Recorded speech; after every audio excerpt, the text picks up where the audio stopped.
જન્માષ્ટમી ક્યારે છે? 15 તારીખે કે 16 તારીખે? અને આ દિવસે કયા શુભ યોગ બની રહ્યા છે? અને આ વ્રત કરવાથી શું લાભ થાય છે?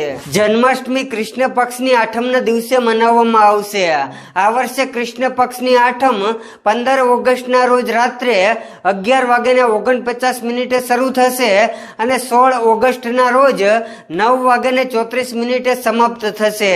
એટલે ઉદયા તિથિના આધારે જન્માષ્ટમી 16 ઓગસ્ટના રોજ મનાવવામાં આવશે અને પૂજા વિધિનો શુભ સમય 16 ઓગસ્ટે રાત્રે 12:04 થી 12:47 સુધી રહેશે. આ વ્રત કરવાથી માનસિક શાંતિ, સંતાન પ્રાપ્તિ, દોષ નિવારણ અને સંબંધોમાં મધુરતા માટે આ વ્રત કરવામાં આવે છે. અને જન્માષ્ટમી પર રોહિણી નક્ષત્ર, વૃદ્ધિ, રવિ અને સર્વાર્થ સિદ્ધિ યોગ બની રહ્યો છે.